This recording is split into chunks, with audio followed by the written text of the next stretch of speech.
Hi out there. It's 5amMesterScrum. It is 5:20 Sunday morning, 7:28, and that face I have is because my hair is a mess. It's 5 a.m. in the hotel room. When you wake up, you roll out and you do it. It's like I need a haircut, and it's rough getting up at 5 a.m. in the morning, especially in a hotel. Anyway, good morning, everybody. Hope all is well. It's Sunday. Good morning. And it's 5:20 a.m. and life is good. Down in DC for a second day. It was a 3-day class I was taking the other day. I hope you're telling all your friends to like and subscribe to the channel and sharing it. I try to post it on LinkedIn. You can find me on LinkedIn, Mester, Mester, Greg, Agile Coach. Is this you, Agile Cheerleader? I'm like, yeah, it's me, Agile Cheerleader. So I'm down in DC taking a class with IC Agile. It's their Agile coaching class, their ACC, I believe. I've taken it before with another instructor, and I'm taking it again now. I'm hoping to, like I said, make relationships and bring the class to Philadelphia later this year. So you all don't have to come all the way out here to DC or other cities to take the class. And I want being taught by people who live from local in the area and things like that. So I just want to take a second to talk about taking these classes.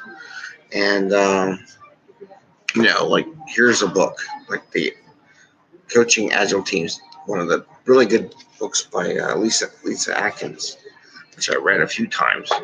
And this class I'm taking, like I said, I've taken it before. I think of it as like a little mini training camp.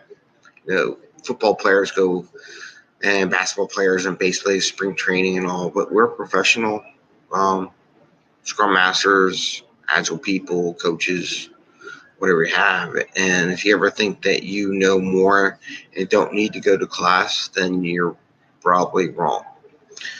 Professionals go to class. They go to class from different instructors when they have opportunities. If you connect with me on LinkedIn, if I ever get someone gives me discounts and stuff, I ask them if I can share them to my connections. They just don't realize how many connections I have. And if you're in the area, I will definitely send those discounts to you.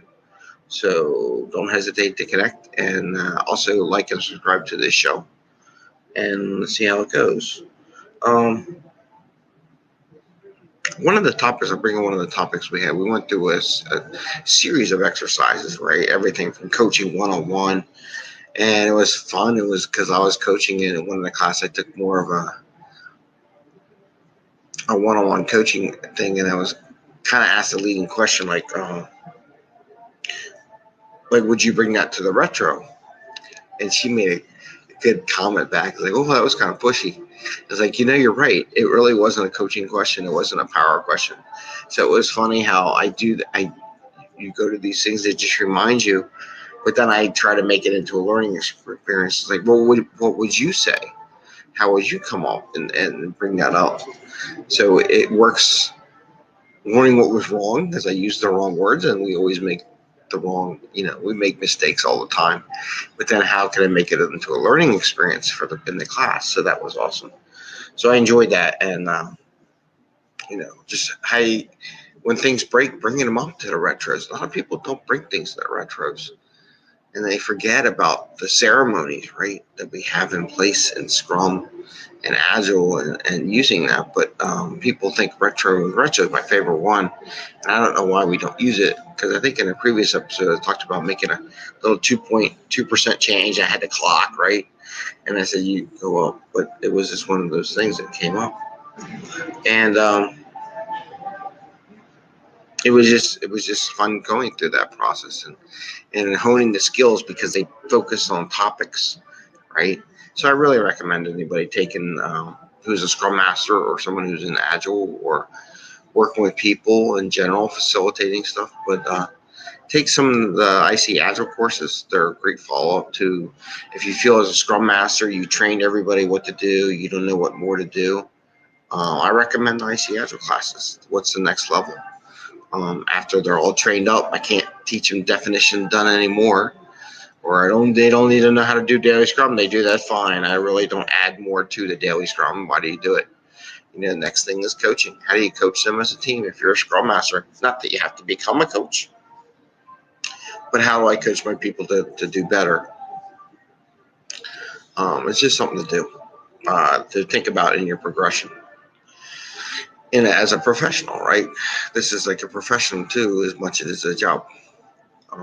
Otherwise, I wouldn't be doing this at 5 a.m. Mester Scrum, right? I'm doing this at 5 a.m. It's kind of crazy. Anyway, I'm going to keep this brief again. I'm in a hotel in D.C. It was kind of interesting. I have to look it up. Lady said that they don't do the continental breakfast at the courtyards anymore. So I have to look it up. I'm like, I remember courtyards always had a little breakfast thing where you go eat. That's why we always stayed at the courtyard, to be honest with you. But maybe not. Maybe they changed. Sad. Been doing this for 30 years, traveling. Used to love courtyards. But anyway, so 5 a.m. Mester Scrum. Again, hope you're subscribing and telling your friends about it. So we talked about taking the class.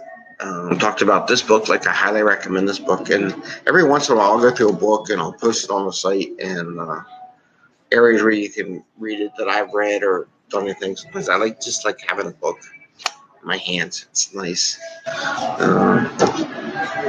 Taking that along. Okay. So one little short little Scrum thing, and then we'll head out because we usually like one or two, right? Sometimes I do three, and what's going on out there. And just want to talk about retrospective a little bit. One of the exercises that we did is we did an exercise where people took on roles, and then we took on what's the biggest block of the roles. And what I like to recommend for a retro is, why don't you take your teams, if you're stuck or they have issues, and have them go through the process of switching roles for a while. Unless they're really good teams are working all the time, then you don't need any of this stuff. But most of my life, I got teams that have trouble sometimes working together and what they do. And you want them to be that T-shape, right? And they learn a little bit about everybody else's role and what's going on. Maybe have like the developers and the testers take a role and write up on a board the issues they hear, and put a wall between the board if you had the retro, and say, what are the testers, if they were in the developer shoes, what are their big hurdles they get, right? And on the wall, put, if you were a developer, what are your biggest complaints? And make it like a self-reflection also. If I was a tester, what would I complain about? If I was a developer, what would I complain about? But the roles switch, right? So the testers become the developer, and they say, hey, as a developer, what am I complaining about my testers and everybody else? And Scrum Master, don't forget to complain about the Scrum Master or the Agile coach. That's another thing that you can do in that instance. It's just a way of making them think of, okay, we have these issues. Is there anything in here we can do better and improve in this retrospective in the next sprint, next couple sprints? But it gives them a visual of what they did. So that's one. And the other one, we just want to talk about idea of the day as an Agile coach. To the team, when they were doing their planning, sprint planning, I actually provided them an idea. I said, look, in the next retrospective, I'm going to give you something. Here's a task for you as a team. Come up with one idea.